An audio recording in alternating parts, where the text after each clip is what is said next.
This is the Fantasy Alarm NBA DFS Show with John Impemba and James Grande.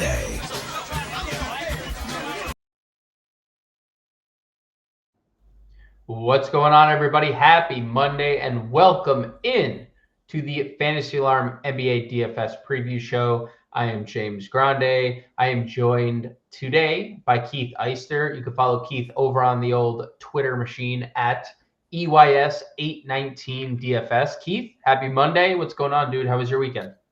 Happy Monday. Pretty good weekend. Saturday was interesting. Not sure what got into Quentin Grimes, but I remember his absolute nuke. And then Sunday, I actually took the day off from NBA to play a little NASCAR, watch some cars go around in circles. So ready to jump back into the NBA here for Monday. Yeah, I wish, honestly, at this point, I wish I did anything but play NBA DFS because I was just sharing my tilt with you pre-game here. Sometimes you nail it, and then you have one piece that just, you wish you didn't play. But the breaks, as they would say. We're looking forward, not backwards here, Keith. 7 games on this Monday slate. For all those tuning in for the first time, we break down the DraftKings slate the night before. We come back with a live stream that you will find me and Keith on once again. That is at 5 p.m. Eastern Standard Time. We'll break down the slate in more depth from 5 to 6 p.m., answer your questions. And if you have any questions, leave them in the comment section of the YouTube video, and we'll get back to you. If you would be so kind, hit the like button, subscribe to the YouTube channel if you don't already, all that good stuff. We greatly appreciate it. We greatly appreciate all your guys' support day in, day out to begin with. Looking at the 7-game slate that kicks off at 7 p.m., late night hammer, Detroit and Utah at 9 p.m. Eastern Standard Time. We have 2 guys over the 10K threshold in Shai Gilgeous-Alexander, OKC's second leg of a back-to-back, and Cade Cunningham at 10-1 against Utah on a back-to-back. In terms of back-to-backs, we have Portland, Miami, OKC 3, Utah 4. So 4 back-to-backs on this slate. So let's jump into things. We go position by position. Let's kick it off at point guard. SGA, second leg of a back-to-back. I don't know who's going to play for Houston here. I don't know if you took the day off, so I don't know if you saw the injury report. Houston has everybody on the injury report. Van Vliet is out. Thompson questionable. Şengün questionable. Brooks questionable. So their whole starting 5 is either hurt, already out, or on a questionable tag. So you have that version of Houston taking on SGA on the second leg of a back-to-back. We have Cade at 10-1. We have LaMelo at 9-7. I thought I saw LaMelo as questionable, but I guess maybe my eyes are mistaken. I'll have to check up on that.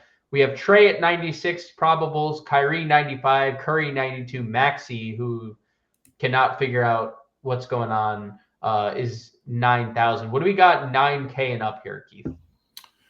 Yeah, SGA on the back-to-back, but like Houston's usually a tough matchup if they have a bunch of guys out, maybe not quite as much of a tougher matchup here today. Cade is in a really good matchup against Utah, maybe too good, probably some blowout concern there. Was just pulling up some spreads and things like that as we got rolling here. Looks like, 9.5. No, that's the wrong game.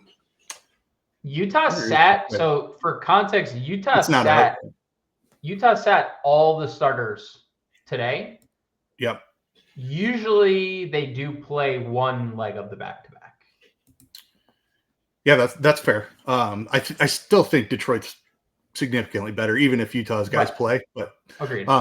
Cade has been struggling the last couple of games after going on a really, really great tear there for a while. So not quite sure what to make of that. I'm not concerned about him. I'm sure he gets it right back on track. Utah is one of the worst defenses in the league when they're healthy. So if anybody sits out, it's just even that much worse for them. So SGA on the back-to-back probably leans me towards Cade because of the matchup. LaMelo, if he's in there, tough matchup for him against Golden State as well. Has been out a little bit. Who knows what the minutes are going to look like? So some uncertainty around LaMelo. Trey has the ceiling. I think this is the game environment to target the two fastest teams in the NBA, in the Hawks and the Grizzlies. So I like Trey Young a good amount if he's able to go.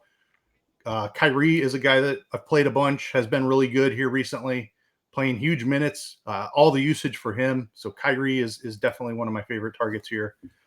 Steph had that huge nuke game as well. Good matchup for him. Charlotte. So pretty strong range here above 9K. I would say my two favorites are probably Trey Young and Kyrie Irving. Yeah. You were talking spreads and totals. You were correct. It was 9.5 Detroit, Utah. Okay. I just actually saw it move live. It's now 10.5. In the flesh, I saw it move a full point. You think a 250.5 is good? That's what we got in Atlanta and Memphis right now. 250.5. Yeah, 250.5 sounds pretty good. There's going to be some fireworks in that game for sure. That sounds pretty tasty. Hopefully we see Ja Morant in the game with 250 implied points. He did not play in the second leg of a back-to-back. He is listed questionable again with this shoulder injury. They started Scottie Pippen. Pippen played well. They also, Kennard played well off the bench, so you'd have that two-headed monster at point guard. If Ja plays, I think you and I are in both agreement. Great play. Tyler Hero in a great spot. Didn't have a great day on Sunday, but he gets Washington here. That's obviously a really good spot for him. When we dip our toes into like the 7K range, 6K range, 5K, like anyone stand out to you above the rest? I really like the Ja play if he goes, obviously. And if he doesn't, then the Memphis value looks incredible. With a point total that high, I have to think that Vegas is thinking he's going to be able to play in this game. 8,300. I know that we've been talking about this a couple of times now on a couple different shows, that we're just hoping that those minutes tick up. Just give us like 2, 3, 4 more minutes, and Ja really could find a ceiling game, which he hasn't done a ton this season.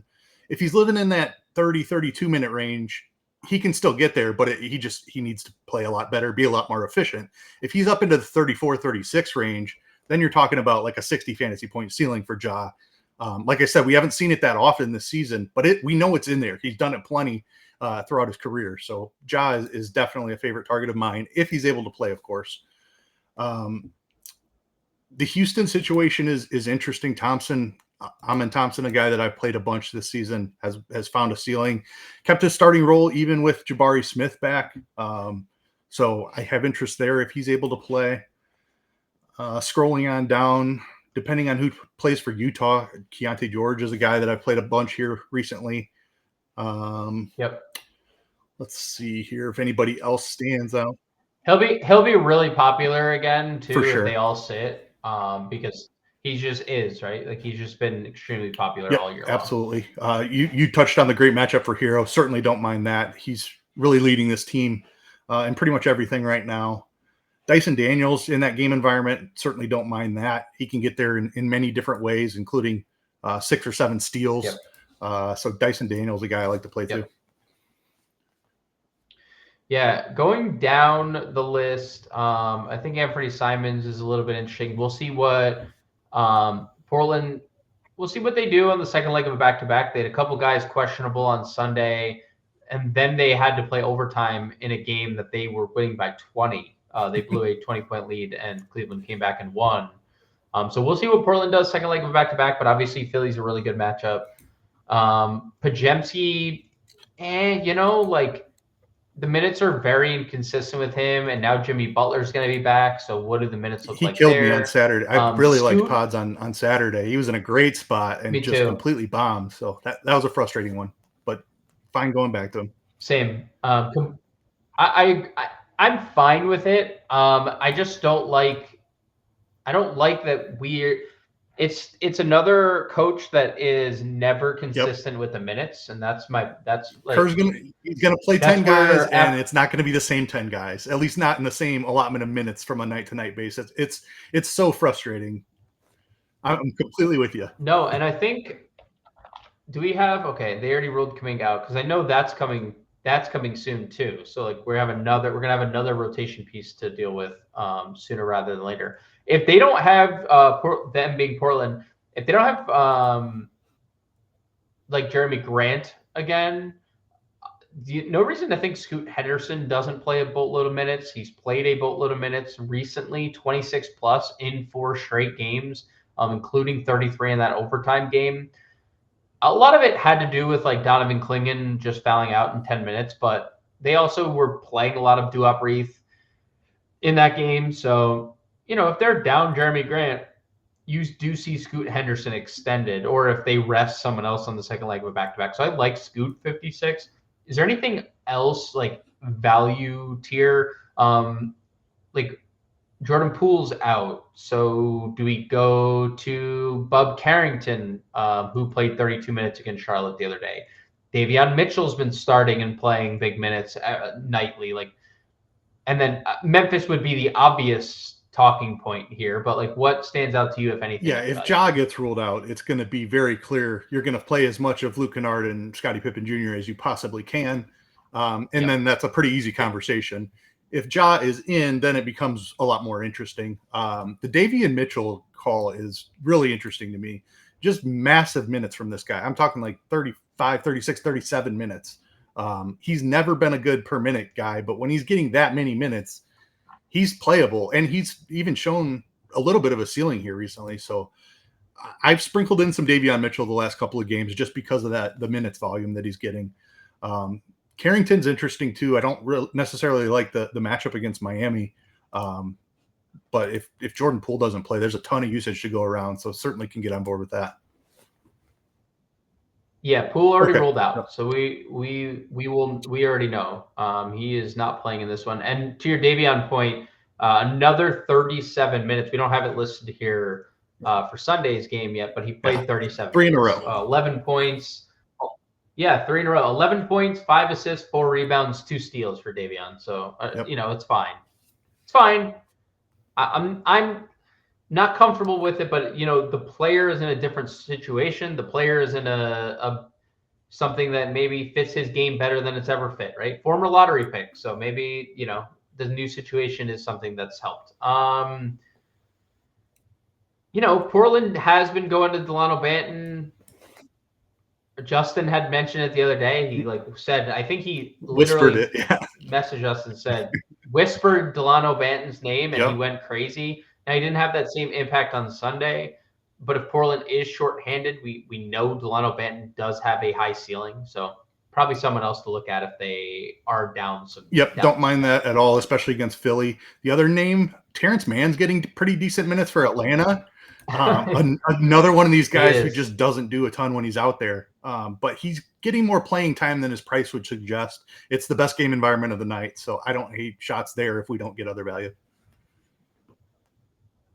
We had that comment on the Friday stream, you and I. Do you remember that? And someone said Terrence Mann, and both you and I were like, He's not a fun guy to roster, that's for sure. But no, but he has been good for his new team. Again, another new team that is playing him more, right? So, situationally dependent. How about this? Let me ask you this. Terrence Mann or Davion Mitchell? If you're playing a single entry, I know this is a harder question for you because you're an MME player, but if you were playing a single entry tournament, would you pick? I think they're very, very similar plays. Mitchell is a little bit more expensive, but he plays a few more minutes, so it kind of balances out there. So then I look at game environment, and that leans very heavily towards Terrence Mann. So I probably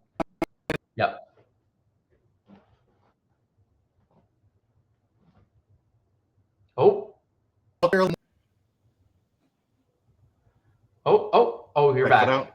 You were frozen. Yeah, and then we got to Terrence Mann. You came right back when I said I lean Terrence Mann. I also lean Terrence Mann. His position eligibility also super interesting. Point guard, small forward. I mean, he fits way, way better and into more positions. I mean, he fits into five different spots there. So a little edge on Davion as well. Let's go to shooting guard. Zach LaVine is the highest priced shooting guard of the day, which is a little bit interesting. But 7,800 for LaVine. We have 77 for Malik Monk, 76 for Desmond Bane, who potentially could be without John Morant. We didn't get to see that the other day because he and John Morant sat. Jalen Green, the only Houston starter not listed on the injury report for Monday, and the aforementioned Simons. Any of those four guys, I mean, it's Desmond Bane by a mile if there's no John Morant, Yes, right? I definitely agree with that. Has the best matchup by far, best game environment. The Sacramento situation, I just don't really know what to make of them. I just haven't played them in DFS much since they traded away Fox and added LaVine. It's been just a situation that's in flux. I know LaVine had an awesome game a couple of games ago, but that's really the only one he's had since coming to Sacramento. Now the price is way up as well. If he was $1,000 cheaper, it'd be a different conversation. But with all the mouths to feed there in DeRozan and Sabonis and Monk, like I'm not going to LaVine at that price. Kind of the same story with Monk. So Sabonis is out as a caveat here. He left the other day. And didn't come back, and they've already ruled him out for Monday. That changes the. Does that change your a little bit? Not enough to make me like him over Bane straight up, even if Ja is in, and definitely not if Ja is out. Bane's still my favorite in the top tier here. All right, I'm gonna have to give. Have you heard my Bane impression? No. I'm gonna have to hit you with my Bane impression. John thinks it's bad, but I need a someone who hasn't heard it opinion. Okay. Let's go. Because I think Desmond Bane would be a fantastic play if Ja Morant were to sit. I don't know. I wouldn't call it bad. That bad is not the right. It's on point. You're close. You can say it. Do you think it's bad? You can I don't think it's bad. I think calling it bad is a bad take. Listen, the chat, every time that I do this, the chat loves it. John's the Debbie Downer in this equation. He's always the one that says it's bad. And I'm like, dude, ask the people. The people love it, So just throwing it out there. Just thought I'd get impartial Bane listener to see if it was good or not. So yeah, John, I did catch the other day when you gave him the nickname, which I thought was spot on. Like that was just a money call. Yeah, the muscle hamster, dude. The muscle hamster, dude. He reminds me of Doug Martin. Like built very similar. Just it's the build. Just like the muscle on these human beings are like. It's like when you see someone too muscular that they can't lift their arms. Obviously, he can. He's a super athletic basketball player, and Doug Martin was a fantastic running back. But they're just they're just those massive arms and shoulders. I'm just like, that's Doug Martin. Moving below the muscle hamster and company. Okay, I don't know how competitive this game is going to be. Let's just, for argument's sake, say we already know Van Vliet's out. Let's say the rest of their starting five gets ruled out, and it's Jalen Green and friends. How much interest would you have in Jalen Green, knowing what's coming, right? OKC, massive spread, all but likely. I mean, but it is Jalen Green, who is a very high usage player with talk about the ultimate green light. Like he's never had a greener light in his life. I mean, if he's the only starter playing, he could literally flirt with 40% usage. Like that's not out of the range of outcomes here. Yeah. That said, how does Oklahoma City not blow them out is the problem I'm having with the play. I'll take the cop out right now and say, let's see what ownership looks like. If he's popular, I'd be underway. If nobody's playing him because everyone assumes it's going to blow out, that's when I jump on. Okay. I respect it. I'd have a hard time not clicking the button if I saw Jalen Green team to himself, just knowing the player, but I do agree. We've seen crazier things with teams not getting blown out.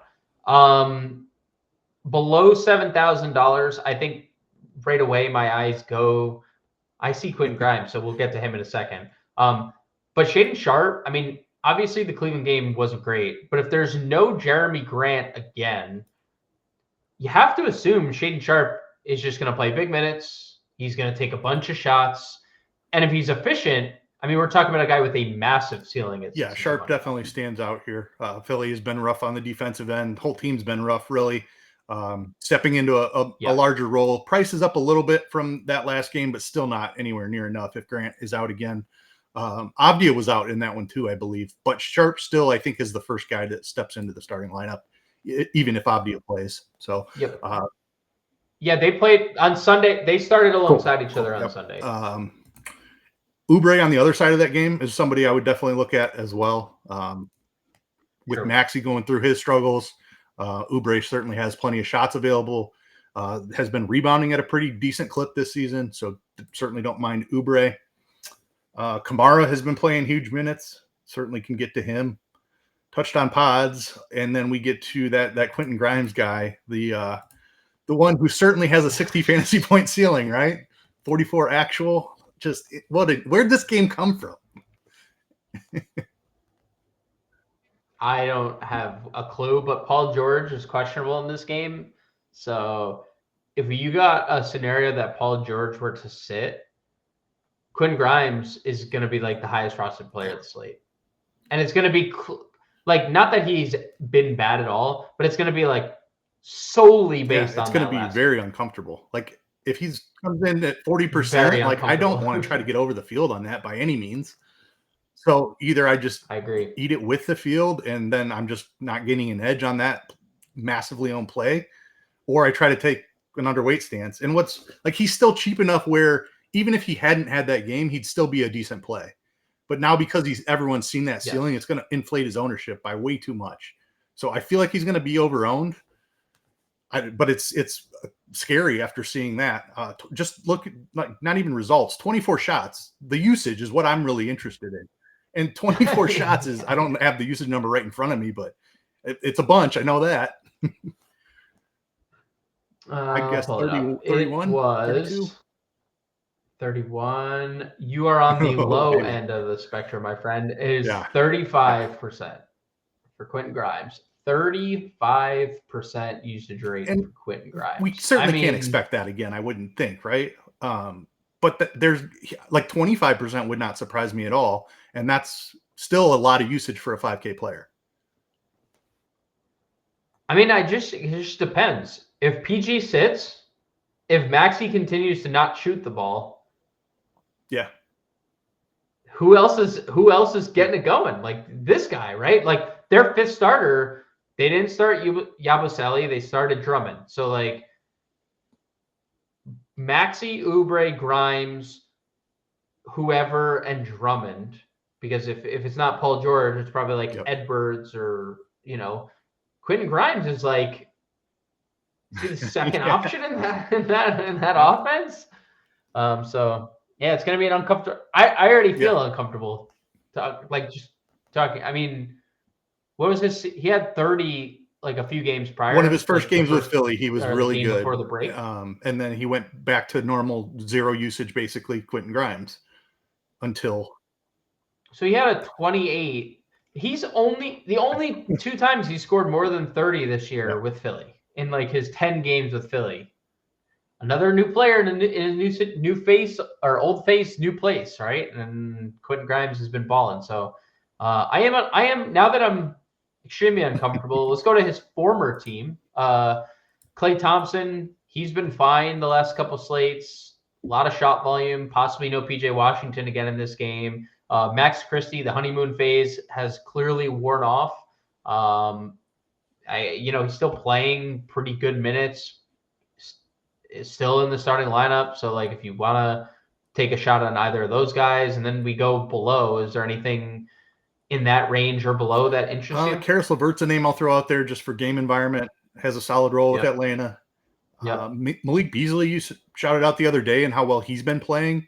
Had a long string of like 15-point games in there. So he's doing enough, I would say. Awesome matchup for him against Utah. I don't mind Malik Beasley. I think some of the other names we've talked about already. Kason Wallace, maybe, if OKC is still down Chet, he would probably start and play a bunch of minutes. Not a huge per minute guy, but it's another name. Yeah, he started on Sunday. I'm one of those things that I'm a little uncomfortable with the price. I wish it was a little cheaper kind of plays, but he also plays in blowouts, so you can see a scenario where he would play in a blowout too. Like he would be on the floor even if this game got out of hand. What did Marcus Smart play the other day? Still, even with Jordan Poole out, they only played him 20 minutes, huh? They just don't want to extend his role at all. Exum only played 11 minutes. Juzek started, I guess, in a situation where Juzek would have to start again, I guess. If there's no job, we go back to the Vince Williams. Well, he plays 20. You'll get 20 minutes out of him, but super low floor play. Andrew Wiggins still doubtful, I think. Is that correct? He did not play on Sunday, so yeah. I mean, if we're under the same impression with Wiggins and Jaime Jaquez, they started Burks on Sunday. Yeah, interesting. They gave him 24 minutes. He was he was good, for his price, but his first shift he had 2 fantasy points, and he basically scored 20 in the third quarter. So I would prefer Burks off the bench because he's that guy that comes in off the second unit and just chucks it. In the starting lineup, he plays. No. What do you got? No. And no. Hold on. In typical situations, I agree, but this is Eric Spoelstra. If Eric Spoelstra is bringing anyone off the bench, they may not play. He just completely disappears from the rotation. I mean, dude, if you look through a lot of their rotations this year, it's like Alec Burks played 5 straight games and then not play. Or Haywood Highsmith was starting for the whole year and then just DNP'd for the last month. And now he's played 27 minutes or more in 3 straight games off the bench. He is the one coach, him, Utah, Kerr, Hardy, Kerr, Spoelstra, Taylor Jenkins. Those 4 I just have on this where I agree with you, but I'm also terrified that Alec Burks might not play if he's coming off the bench. Definitely a good point. So I didn't mean to cut you off, but I also did want to just sprinkle that in. I only clicked him because he was starting today, and you got the even starting, he played 24 minutes. I would have still wanted a little bit more, but good enough to get us there. Let's go to small forward. I do like the Burks call ultimately if he's starting. J-Dub, as we're here recording, Keith has 38 actual points. He is having a really good game, I would say. 38, 6, and 6 with a steal and a block. He has made 4 threes. I would constitute that as a very good basketball game.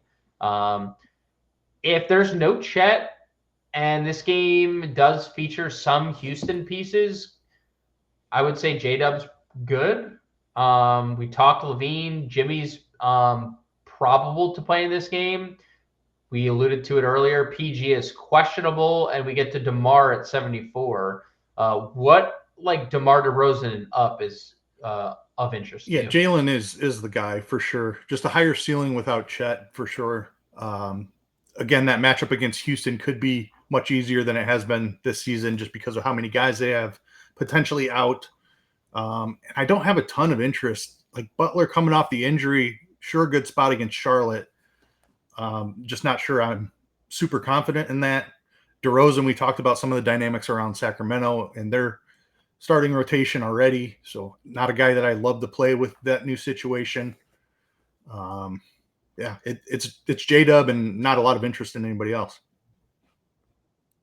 Yeah, we're going to have interest here because naturally, early slate Denny, who plays 42 minutes in overtime, goes for 60 fantasy points. So Sorry, just had to sneeze. Just had to sneeze there. So but Denny, 62 fantasy points naturally. Look, there's no Jeremy Grant, no DeAndre Ayton. The guy is really good. He had a 30-point triple-double today. Are we just going back to the well if there's no Grant? I mean, we're probably just going back to the well even if Grant plays. Yeah, I mean, he's found the minutes even with Grant playing. So I have interest if Grant plays. But if Grant is out, that's when you get these massive ceiling shots. So would definitely prefer Grant out, but interested even if Grant plays. Agreed. We have in the next tier, we have Bilal Coulibaly. The minutes are they're fine. We have Chris Middleton, who's starting for Washington, 57. We talked the Dallas guys. We could throw Najee Marshall in that equation too. Asar Thompson, Aaron Wiggins. What sticks out, if anything? Nothing really sticking out. Nothing. We've talked about several names I already agree. that I prefer over anyone I would even mention. Oubre, Sharp. I definitely prefer those guys. Kamara even. Clay we talked about. Yeah, I don't think there's anything new to add here. I don't either. If Utah is without all their guys again, we're going to obviously go back to the Bryce Sensabaugh well. He's having a really, really big game on Sunday. As it currently is, that game is in the third quarter. Duncan Robinson's been playing really well off the Miami bench, had another good game off their bench today. Juzek started, as we talked about. Wish I played him and not. Can't even say his name anymore. I can't even say his name. I guess if Philly started Justin Edwards for Paul George, that could be something. But is there any value that we even want to discuss here? Edwards, Just if he starts, Edwards, Yeah. I think is the guy if he starts. What do you make of Gary Payton playing 23 minutes the other day? It's Jimmy, but Jimmy's back. Yeah, I was going to say that was without Butler. There's another no value slate. Yeah, that's it. Let's go to power forward. Miles Bridges was originally listed as questionable, and then there was a note change on him that he's now probable to play. So looks like we're gonna get Bridges, but we have seen illnesses knock some people out throughout the day. So monitor that. Bam 84 feels a little too pricey, but I don't know if you feel the same. Triple J had a big night the other night, 42 actual with no Ja, no Bane. That game was largely competitive because of Jaren Jackson Jr.'s second half that he had. What is your take on Triple J in this spot in a 250 total, even if Ja plays? Is it someone that you'd be willing to go to? Because we talk about the minutes with Ja. All it's taken for Triple J lately is him to just stay out of foul trouble, and you get the 34, 35 minutes. Yeah, I mean, because of the game environment, even if Ja plays, I think you can go there. Always a risky guy, tournament-only type, because he does find that foul trouble far too often. But he also has a 60 fantasy point ceiling. So I think even with Ja in there, he still has a 50 points fantasy ceiling. So I have some interest, even if Ja plays. If Ja is out, then it's wheels up. It is wheels up, indeed. Aldama, right? I know he disappointed us on the Friday slate, I believe it was, but he then started. I mean, I guess Vince being back, Ja being back, 64 is probably a little too expensive for if they're fully healthy, right? Yeah, fully healthy. He was down in the 5Ks last week, so Yeah. that's a pretty significant bump up to 6,400, and he's earned it. But now he's more appropriately priced. Where last week we got him where he was a little underpriced. Yeah, for sure. What about here in the 5K or below? Anything? Quick scroll here. Touched on Sensabaugh already. If that situation breaks his way, Man, there's value's kind of hurting. The first couple that we talked about are now kind of after going through the slate pretty much most of the way. The Terrence Mann thing looks a little bit better than it did a few minutes ago. Just trying. Nothing even really that's worth throwing out there. Kaishan George, maybe, but he's not even that cheap. Houston is obviously like kind of they're kind of like they're going to do that thing where they start Uncle Jeff on. though, and then I mean it depends. Yeah, but if they only have one starter available, maybe they might not do it. That's a good call. I mean, if they need some usage, then they could go to someone like Whitmore, and that'd be really exciting. Yeah, because he's DMP'd and like barely played. You would just simply play him. You'd play like near 100%. Yeah, if he's starting at min salary, he'd be the highest roster player at the slate at 3K. And if like in that scenario, like you're gonna get a weird Jabari Smith ownership too, where he's like 60% owned and he's not a good fantasy player. So the Houston news breaking throughout the day is going to be a very important thing that we're just not. We don't have a crystal ball, so we just can't like figure out. What else, man? I mean, Brandon Clark is going to play like backup center minutes. He's been fine per minute in a really good game environment. Salon's minutes fell off a cliff. He's just kind of been bad. Highsmith played in a lot of minutes again. Do we want to play Haywood Highsmith though? No, not particularly. Right? No, not really. I don't think playing Haywood Highsmith is like really that fun at all. Let's go to center. Center seems like a more fun time. Oh, more fun. All red. Sabonis out. Şengün questionable. PJ, we don't know Chet's status, so I guess Chet could be back. We talked Bam. We talked Triple J. So the first name we have here is Mark Williams, coming off 2 monster games back to back.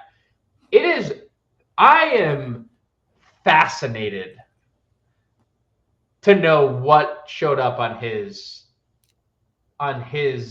physical that the Lakers failed, because anytime Mark Williams has been able to play full complement of minutes, this guy smashes people. Yeah, he's right back to that. I don't know what the medical showed. That seemed like a perfect fit for that Lakers team, so I'm kind of surprised that they backed out. Just Luka tossing him lobs all day, right? It would have worked. That said, he's back in his old situation where he was smashing before the trade, and now that the trade didn't happen, he's right back in the same role and smashing again. So, yeah, let's fire up some Mark Williams. Fire up some Mark Williams. What about after Mark Williams? If Chet plays, I guess that could be interesting. Oh, PJ's already out. I guess I take that back. Also, Moses Brown 10-day contract ran out. All right, pour one out for Moses Brown. Thank you for your service. Shout out. Thank you for your service, Moses Brown. Thank you. Got you a nice little takedown last week. Yeah, won me some dollars with salute to Moses Brown. But after Mark Williams, we have Jalen Duren 69. Nice. We have Isaiah Hartenstein 67. Onyeka Okongwu. Someone who you and I had talked about being a nice pivot off of a chalk Zach Collins at that price. He smashed. He's back up to 61. That's where the price should have been to begin with. Then we have like a bunch of value plays. Does anything stand out in that range and below, like Duren, Hartenstein, Okongwu? Yeah, Duren and Okongwu are the guys who I think could find big ceilings for their price tag. Both have been playing really well recently. Duren had 6 blocks in that last one, so maybe a little bit aided, but he's a type of guy that can do that. He's not going to do it every game by any means, but that's the reason that you play him in tournaments, is to find that 6 block performance. So, but he's been playing really well outside of that anyway. Same with Okongwu, has been playing really well ever since he took over the starting center role, and he's in an awesome game environment. Draymond's been playing well. Not a guy that I love to play, especially in tournaments, because I think he's going to be more consistently in that 30 to 35 range, and he's almost never going to go for 50.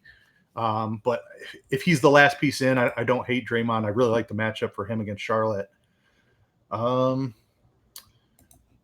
Klingon, I don't know what to do with this guy. I don't think he's going to get the minutes, especially if Grant's back. Then I'd really be off of that. Does Valanciunas start with Sabonis out? Oh, yeah. That's interesting. Oh, yeah, he does. Yeah. Oh, yeah, he does. 30 minutes and the This last one right with here, Sabonis left. You're looking at the Slate's highest rostered player right here. I mean, he started the second half. He absolutely nuked, and this is literally Jonas Valanciunas in a nutshell. Yeah. Right? I mean, he is an elite fantasy player, and he's in a new role. We don't have to worry about like all these other stops. We just saw last game they're willing to play him 30 minutes if they need him to play 30 minutes. So Dallas has to bring Moses Brown back on another 10-day. They have to. They have no one healthy in the front court. So I actually think I actually heard something that they cannot. Really? And it has something to do with like the aprons, and they are above it, so they can't sign another player for the rest of the year. So like their roster is their roster. They cannot add or subtract. Their only additions will be like Anthony Davis, Daniel Gafford, and Derek Lively, if any of them even come back. There's not an exception that they can get because of all the injuries.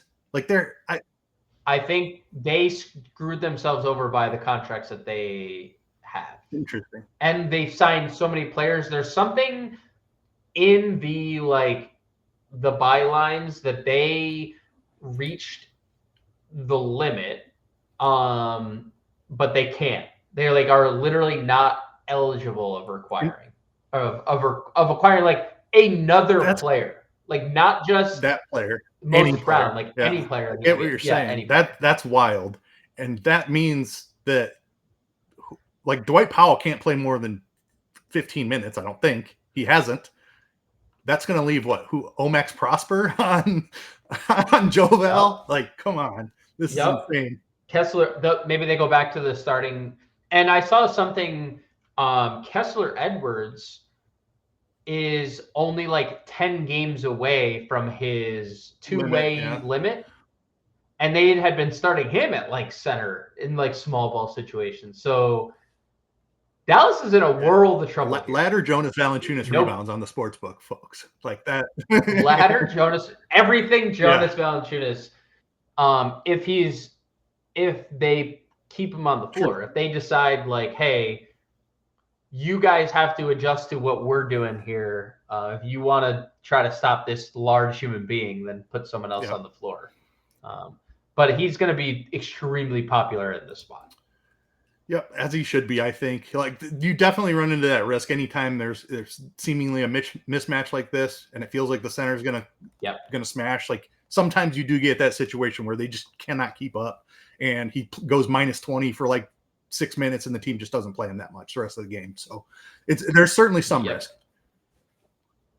There is certainly some risk, and you're right. Like, it just depends on what the teams do, right? Like, are they going to match the other teams, like what they're doing, or do they just play their own game? Like, it just depends on the team. It depends on the situation. But it's good to see Valanciunas at least get up to 30 minutes with his new threads, because we know what he can do. Yabusele didn't start the other day. He still played 27 minutes.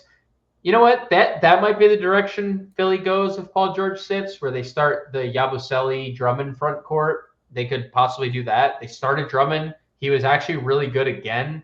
He only played the 21 minutes, but he was good. And if Paul George sits and you see the Yabusele Drummond starting lineup, I feel like you feel better about Drummond's minutes. Because Yabusele has been playing the backup five, so they would have to extend Drummond a little bit in that situation, I think. Yep. Yeah, and they did the other day when Yabusele was out and Adem Bona was the backup. They gave Drummond all the minutes. I mean, again, another situation where you're happy to see Drummond able to get up to nearly 30 minutes. So I like Drummond. Anything below that we have to take a look at? You had a nice call in a private message to me about Quentin Post the other. That's exactly what I was just going to go to, Quentin Post. But Jimmy was out that game, so I don't know for sure that he starts. If he starts again, I'm interested in going right back to that. Yeah, sure. I mean, they started him last game and they started the second half with him 2 games ago. So I guess it just depends, right? Do they want the size against Charlotte? Because Mark Williams is a massive human being. Could definitely something to consider. It's a 7 p.m. game, so at least we'll know. We'll know.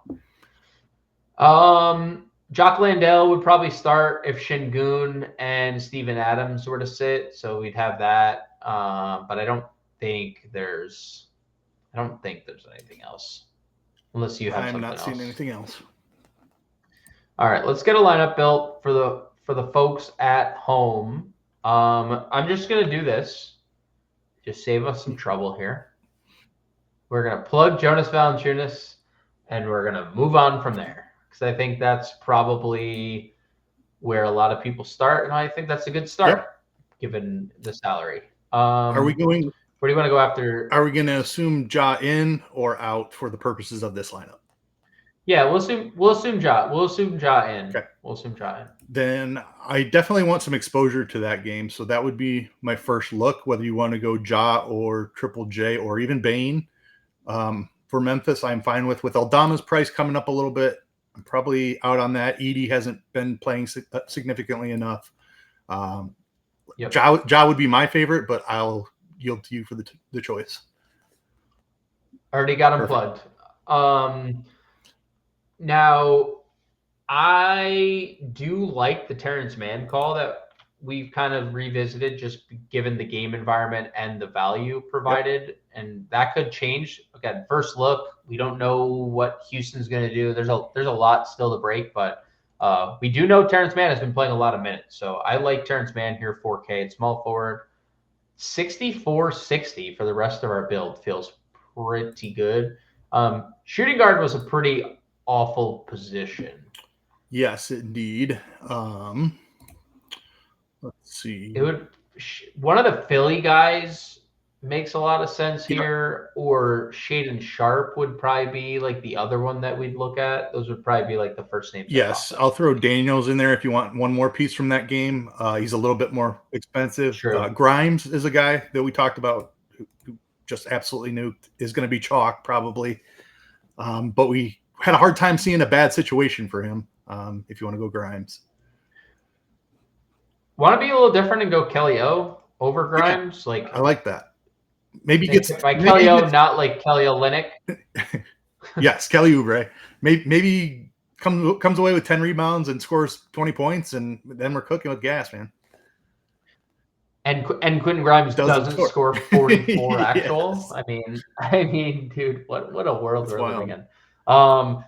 6,500 guard forward, util power forward.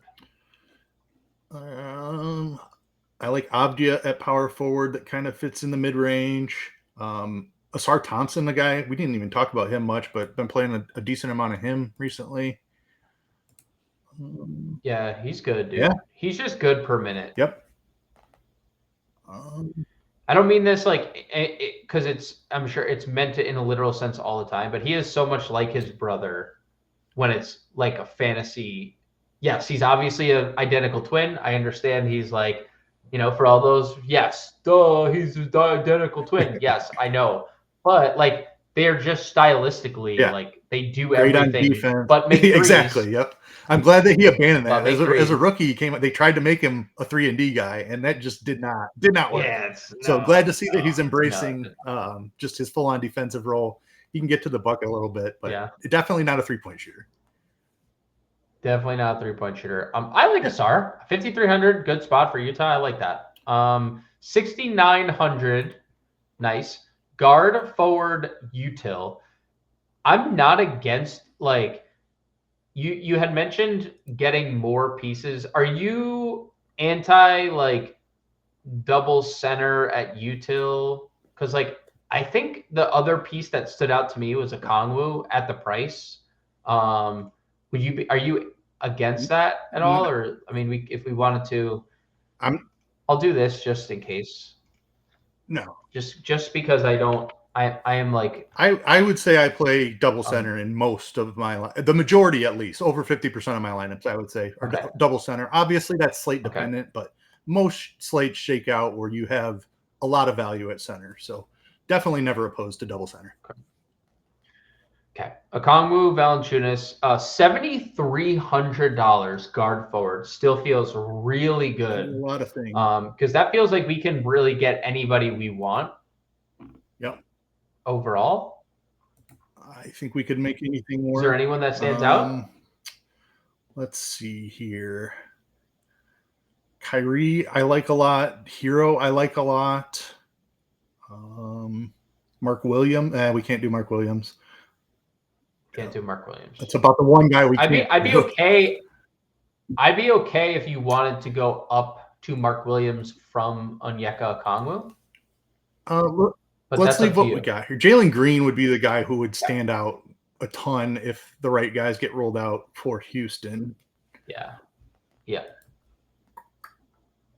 What about, we could also spend up at forward. I think forward's weaker, so I don't think that's necessarily needed. Simons is a guy we both kind of liked. I just prefer the options spending up at guard. Let's do, you liked Kyrie and I like Kyrie. Yep. 95. That puts us at 51 for a forward. We could just triple up on Atlanta if we wanted to. We could do Jabari, who probably starts anyway. Knowing that Fred VanVleet's out, they probably just plug Jabari Smith back into the starting lineup. Beasley at 5K. We could play Sensabaugh at 48. Obviously, that's contingent on Utah stuff. Did that Irving play help us? Do we need to move further down? I think that's a fine range. I'm comfortable with LeVert or Beasley. Either one of those, I think, are totally fine. Yabusele, 51? Or Yabu, yeah. Or if we went from Oubre I think to play Yabu, you need George out, right? So that he jumps back into the starting lineup. Probably. But if George is out, then Yabu is absolutely playable. But I do like LeVert and I do like Beasley. All right, we'll go LeVert. We have 3 Atlanta and a Memphis. We're running 4 players in a game with 250.5 implied points. Actually, now it's 251. It's going to close at like 2. It's been bet up already. When we get on the show at 5 Eastern tomorrow, what do you think it's up? I'll go 254 is the total by the time we go off at 5. I like that. Yeah. I won't. I'll double down with you and go 254. It's going up. Like these are the two top, like you started the show with when we were first talking about this game. It's the 2 top teams in pace, and it's been that way basically all year. I think the Bulls had their like run in the sun for like the first month of the year, and they haven't been able to hold a candle to everybody else or to these two. So yeah, I'll go 254. I like that number. The lineup that we built for the audio audience, or those just moseying around work, listening and not watching. John Morant, Kelly Oubre Jr., Terrence Mann, Asar Thompson, Onyeka Okongwu, Kyrie Irving, Karis LeVert, Jonas Valanciunas, $0 remaining. Big salute to you, Keith. Once again, it's going to be you and I on the live stream at 5 p.m. Eastern for the Monday breakdown.